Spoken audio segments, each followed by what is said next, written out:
Hi, this is Iain Thomson from v3.co.uk. As you can see, we're descending into the bowels of the Moscone Centre in San Francisco for Macworld 2010. Now, it's going to be a much smaller show than it has been in previous years, owing to the fact that Apple isn't here. But nevertheless, there's a large number of companies who are here to show their wares. So let's go and have a look at some of them. Hi, I'm here with Karen Lee, who's going to demonstrate a rather new form of writing technology for us. Karen, what have you got? So I have the Pulse Smart Pen for LiveScribe. It's a computer and a pen that captures everything that you hear and what you write. And it also links the audio to your notes. So you can tap on your notes and it'll play back whatever is being recorded from that point in time. Okay, so let's see it in action. Sounds good. So my pen is on, and all I do is tap on record. And now it's recording everything that you hear, as well as everything that you write. And then from here, after I'm done, let's say I'm done after taking an hour's worth of meeting notes, I could tap stop, and to play back the audio, I simply tap on my notes, and you can kind of see on the OLED screen, and you can hear that it's playing back the audio from that exact moment in time. Okay, right. How much audio can it store? I mean, we're talking... So there's two versions. There's a 2 gigabyte that can record over 200 hours of audio, and there's a 4 gigabyte that can capture over 400 hours of audio. So you're pretty much covered from meeting to meeting. That's pretty much so. And so how does the camera actually, how does the technology work? Have you got a camera in the tip of the pen which just takes an image of everything that's being done? Yeah, so at the tip of this Pulse Smart Pen, there's an infrared camera, and on this paper, which is regular paper, but it's printed with microdots, it has all these tiny little dots, and the infrared camera can track exactly what you're writing down. So it's taking 75 pictures a second. That's how it's able to track everything that you write and synchronize the audio, which is being recorded with a mic here, to your notes. Now, does this paper have to come from you, or can people with the right software actually print it themselves? So this is LiveScribe dot paper, which you can purchase. There's a lot of different types of paper that you could buy. This smaller one or college-sized notebook, but you can actually print your own dot paper for free from certified jet printers, laser jet printers. Okay, right. And then who are you actually aiming this for? I mean, the business user, the consumer? Yes. Well, since we launched in April 2008, we found that 2/3 of our customers are actually business professionals. They're the people who anything wants to track information, whether they're in meetings or they're in conference calls. They're the ones that are using it to kind of stay ahead of the game as they're jumping ahead from meetings to making sure that they hit project deadlines, that they're keeping track of everything that's being said. And then the other third are students, where they're bombarded with information from their professors and lecturers. So. Excellent. Karen, thank you very much. Thank you. Hi, I'm here with Pat Lee from VMware, who's showing off the latest in Fusion here at Macworld. So, what have you got for us? So we're showing off VMware Fusion 3, which we shipped late last year. And one of the great things about VMware Fusion 3 is it really makes it easy to switch from Windows to the Mac. If you look at the growth in Apple's market, people really want to move from Windows to the Mac, but it's just how hard is it to do? So VMware Fusion 3, we make it really simple for people to actually take their old PC, move it into a virtual machine on their Mac, so they can run those Windows applications they care about the most. Okay. Now, we're seeing a lot of businesses taking an increasing look at Apple on the smartphone platform, but on the actual desktop side of things, they've been slightly slower. Are you seeing a pickup given the problems that Vista's had? And is this something that you're addressing? From our perspective, when we've seen Apple's Mac growth was even better than ever in Q4. It's the most Macs they've ever sold. And one of the things that's helping drive that, moving to Intel, is people no longer have to choose. Like our shirt says, I'm a Mac and a PC. With VMware Fusion, you don't have to choose, which allows people to take.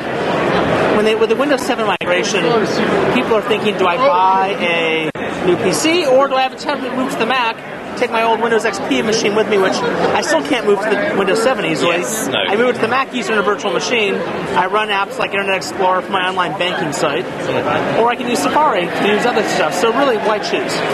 Okay, fine. And which sectors of enterprise are you seeing the strongest uptake from? Is it large companies, smaller companies? A combination. Some things come through and you see people, like we did a survey last year of which applications are people using the most. QuickBooks was in the top 10. That means a lot of small businesses are looking at it. But at the same time, bigger companies, when people look at the top end of companies, people find the Mac to be an incredibly sexy, cool machine. So people at the top, CEOs, CFOs are bringing in their Macs from home. They still need to run Outlook. They need to run Microsoft Word, Microsoft Excel. And while they exist for the Mac, they're not the same as the ones that is the corporate standard at a large company. Okay. Right. Just finally then, Macworld without Apple. What do you think? Well, the most important part about Macworld for us is the customers. People came to us, and I look at our booth, and we've been swamped all day. I mean, it's exciting to see it. As long as people are coming, we're excited to be here to see new customers and old customers and support them, so it's good. Excellent. Thank you very much. Thank you for your time. Appreciate it. Cheers. Okay.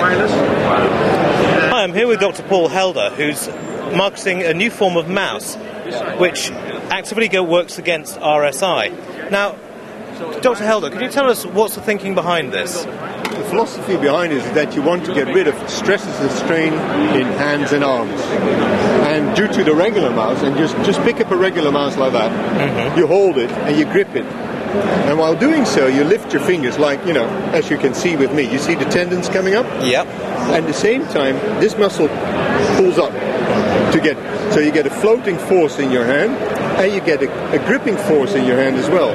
So you get double forces which generate a chain reaction in your shoulder and the arm. And the worst of it is, it gives you tension in your deep neck muscles. Right. And what we did, when we had our students at the university who were for their finals, and they kept on complaining, and at a certain stage they couldn't work anymore. Right. So then we started studying why is a regular, this type of mouse, causing this problem. And then we noticed that majority was floating hand, so the hand being lifted, and the gripping and pinching. And then we started designing on a field study and fundamental study to find how to solve the problem. And this is what you're holding at the moment. So with, for example, this skirt, does that actually allow you to use the wrist itself to move the mouse and so reduce the gripping? skirt has been designed, but this skirt is designed to keep your hand from the desk. Right. Because you run into a position when sliding over a desk, you give irritation to the hand. Right. We had CAD engineers who were suffering from that. Yeah. This has been made to give the tolerance to the width of the hand. Because you've got people with very slim fingers, but you've got people with thickish fingers and wide hands. And we tried to get sort of a general position like shoes where you have fits. The size fits all doesn't exist, so we said, okay, we make a number of sizes, we make 3, and we try to compensate for the width. But the virtue of it, you can move the mouse over the desk by pressing it lightly on that side, and it comes on its side, and you can slide it away. Okay, without a signal, so your cursor stays on the screen, and you can move it. So are you seeing much interest from business who are worried about RSI legal cases coming down the line, or is it mainly the hardcore user? No, we've noticed some legal cases in the UK, in the United Kingdom. In Holland, we had several. The problem is, it's not so much the legal cases, it's what comes afterwards. People are suffering so much that they can't do their daily job anymore. And it either puts them out of work, or it puts them into a position that they have to do something else, like our own students at the university.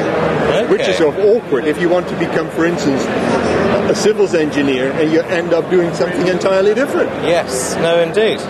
Okay, and these are being sold worldwide now? Yeah. That's great. And we try to grow as we are, and we can't grow fast. We're a very small team, and our background is not so much in the commercial sense of the word, but trying to solve the problem with respect to neck and shoulder complaints. Thank you very much indeed. Okay, thank you for your time. Cheers.